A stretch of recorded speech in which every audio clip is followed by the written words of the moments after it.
بسم اللہ الرحمن الرحیم۔ السلام علیکم ورحمۃ اللہ وبرکاتہ۔ انسان اور جنات دو مختلف مخلوق ہیں جو اپنی ابتدا سے ہی ایک دوسرے کے شدید ترین دشمن اور مخالف ہیں۔ ایک کو اللہ پاک نے خاک سے بنایا جبکہ دوسرے کو آگ سے بنایا ہے، لیکن کیا آگ اور خاک کا یہ ملاپ ممکن ہے؟ کیا جن اور انسان آپس میں شادی کر سکتے ہیں؟ عربی داستان ہمیں کیا بتاتی ہے اور اسلام کی نظر میں جنات اور انسان کے اس شادی کی کیا حیثیت ہے؟ اللہ پاک نے اس کائنات میں بے شمار مخلوقات کو پیدا کیا، لیکن اس دنیا میں دو ایسی مخلوقات ہیں جن کی ہدایت کے لیے اللہ پاک نے پیغمبروں اور رسولوں کو مبعوث کیا۔ انہیں اللہ نے سوچ سمجھ عطا فرمائی اور صحیح و غلط کی تمیز سکھائی۔ اللہ تعالیٰ کی یہ دو مخلوق انسان اور جنات ہیں۔ جنات کی دنیا غیب اور پر اسرار ہے جو انسانوں کی طرح نظر نہیں آنے والی۔ اس زمین میں جنات کی تاریخ انسان سے بھی زیادہ پرانی ہے۔ حضرت آدم علیہ السلام کی پیدائش سے کئی ہزار سال پہلے ہی جنات اس زمین پر بڑے بڑے قبیلوں اور آبادی کی شکل میں موجود تھے، لیکن جب اللہ تعالیٰ نے دنیا میں انسانوں کو آباد کرنے کا فیصلہ کیا تو فرشتوں کے ذریعے جنات کو مختلف جزیروں اور ویران پہاڑیوں میں قید کر دیا۔ جنات میں بھی انسانوں کی طرح مرد اور عورت جن ہوتے ہیں اور یہ آپس میں شادی کر کے اپنی نسل کو آگے بڑھاتے ہیں، لیکن جب اللہ تعالیٰ نے دنیا میں انسانوں کو آباد کرنے کا فیصلہ کیا تو فرشتوں کے ذریعے جنات کو مختلف جزیروں اور ویران پہاڑیوں میں قید۔ جنات انسانوں کی طرح آپس میں محبت، زناکاری، فحاشی، ہر طرح کی نیک اور بد عمل کرنے کی صلاحیت رکھے ہیں۔ کہا جاتا ہے کہ جنات کی شادی بھی انسانوں کی طرح ہی ہوتی ہے۔ ان میں ڈھول، گانا باجا، رقص وغیرہ سب کچھ ہوتا ہے، یہاں تک کہ ان کی شادی میں بہترین کھانے پینے کا انتظام بھی کیا جاتا ہے۔ ان کی شادیوں میں دوسرے قبیلوں یا گاؤں کے بڑے سردار جنات کو بطور مہمان دعوت دی جاتی ہے۔ قدیم زمانہ مذہبی اور غیر مذہبی کتابوں میں اور داستانوں میں جنات اور انسان کی آپس میں محبت اور شادی کے بے شمار واقعات ملتے ہیں۔ یہاں تک کہ بعض روایات سے یہ بھی معلوم ہوتا ہے کہ زمانہ قدیم میں جنات اور انسان کی شادی ہوا کرتی تھی۔ چنانچہ ملکہ بلقیس جو حضرت سلیمان علیہ السلام کی بیوی تھیں، ان کی والدہ یا والد دونوں میں سے کوئی ایک جن۔ بے شمار علماء اور فقہاء نے بھی جنات اور انسان میں شادی کرنے کو ناجائز قرار دیا ہے۔ چنانچہ اس شادی کو ممنوع اور حرام قرار دینے سے اس بات کی دلیل ہوتی ہے کہ ایسا ممکن ہے، کیونکہ اگر ممکن نہ ہوتا تو شریعت میں اس کے حلال یا حرام ہونے کا فتویٰ نہ لگایا جاتا۔ اب سوال یہ اٹھتا ہے کہ جنات آتشی مخلوق ہیں جبکہ انسان خاکی مخلوق، تو آگ اور پانی کا ملاپ آخر کیسے ممکن ہے؟ اور اس ملاپ کے نتیجے میں اولاد کا ہونا خلاف عقل و شعور نظر آتا ہے۔ دراصل باوجود اس کے کہ جنات آگ سے پیدا ہوئے ہیں، لیکن بعض لوگوں کا خیال یہ ہے کہ جنات اپنی آتشی جسم کی شکل میں نہیں ہوتے ہیں، جیسا کہ حضرت آدم علیہ السلام کی اولاد میں سوائے حضرت آدم علیہ السلام کے دوبارہ پھر کوئی انسان مٹی سے پیدا نہیں کیا گیا۔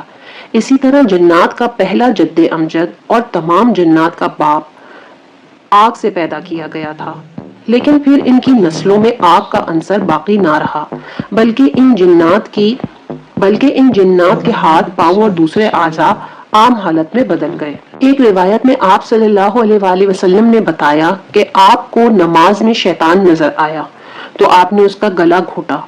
آپ نے اس کی گردن کو اس طرح اتنی زور سے پکڑا کہ اس کے منہ سے لعاب دہن گر پڑا۔ حضور پاک صلی اللہ علیہ وآلہ وسلم نے اپنے ہاتھ میں اس کی زبان سے گرنے والے لعاب کو محسوس کیا جو کہ بہت ہی زیادہ ٹھنڈا تھا۔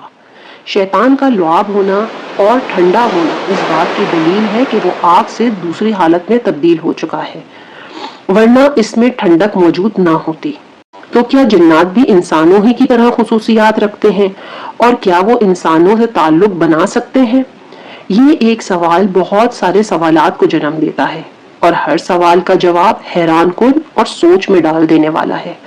لہٰذا علامہ سیوطی نے بہت سارے واقعات نقل کیے ہیں جن سے معلوم ہوتا ہے کہ انسان اور جنوں میں شادی ہو سکتی ہے۔ اسی طرح امام ابن تیمیہ لکھتے ہیں کہ کبھی کبھی انسان اور جنات آپس میں نکاح کر لیتے ہیں اور ان کی اولاد بھی ہو جاتی ہے۔ انسان میں شادی یا جنسی تعلقات کے واقعات اسلام سے قبل اور ظہور اسلام کے بعد بھی ملتے ہیں۔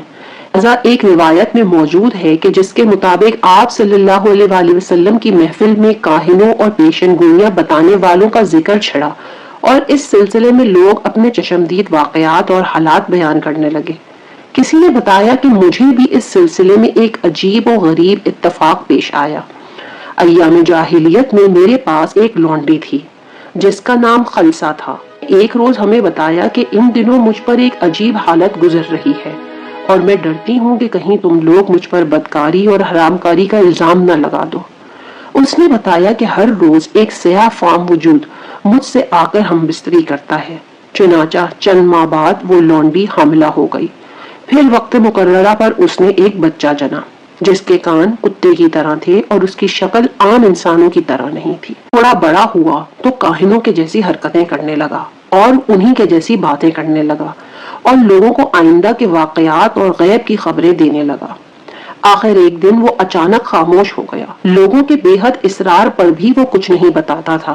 ایک دن اس نے کہا کہ مجھے ایک کمرے میں 3 دن کے لیے بند کر دو، لہٰذا ایسا ہی کیا گیا۔ 3 روز بعد جب اسے کمرے سے نکالا گیا تو اس نے یہ خبر دی کہ آخری نبی مکے میں مبعوث ہو چکے ہیں اور میری زبان کو بند کر دیا گیا ہے۔ اب میں غیب کی کوئی خبر نہیں بتا سکتا۔ اور اس کے بعد وہ زمین پر گرا اور وہیں مر گیا۔ اس واقعے کو مختلف روایات میں رد و بدل کے ساتھ نقل کیا گیا ہے اور بعض روایات میں یہ بھی موجود ہے کہ آپ صلی اللہ علیہ وآلہ وسلم نے اس واقعے کی تصدیق فرمائی۔ اسی طرح امام دارمی نے اپنی کتاب میں ایک اور واقعہ لکھا ہے جس کے مطابق قبیلہ بخیل کے ایک شخص نے روایت کیا ہے کہ ایک جن ہماری کسی لڑکی پر عاشق ہو گیا اور ہمارے پاس اس کی شادی کا پیغام بھیجا۔ اس نے کہا کہ مجھے پسند نہیں ہے کہ میں اسے حرام طریقے سے استعمال کروں۔ اس کے بعد وہ ہم سے روبرو ہو گیا اور گفتگو کرنے لگا۔ ہم نے اس سے پوچھا کہ تم لوگ کیا چیز ہو؟ اس نے کہا کہ ہم تم جیسی ہی مخلوق ہیں، ہم میں بھی تمہاری طرح سے قبیلے ہیں اور ہم میں مذہبی اختلافات بھی ہیں۔ چنانچہ ہم نے اس لڑکی کا بیاہ کر دیا۔ بلا شبہ جنات عورتوں کا انسانی مرد یا جنات مرد کا انسانی عورت سے شادی کرنا نہ صرف مکروہ حرام ہے بلکہ اسلام میں اسے سخت ممانعت کی نظروں سے دیکھا گیا ہے، کیونکہ انسانوں کا معاشرہ اور جنات کا معاشرہ بالکل الگ ہے اور مختلف ہے۔ اس لیے اللہ تعالیٰ نے انسانوں پر یہ احسان کیا ہے اور ہمارے لیے انسانوں میں ہی عورتیں اور مردوں کے لیے جوڑے پیدا کیے ہیں۔ ناظرین، میں امید کرتی ہوں کہ آج کی ویڈیو آپ کو ضرور پسند آئی ہوگی اور پسندیدگی کا بہترین اظہار یہ ہے کہ ویڈیو کو لائک کیجیے اور شیئر کیجیے اور اپنے دوستوں اور احباب کے ساتھ بھی ضرور شیئر کیجیے۔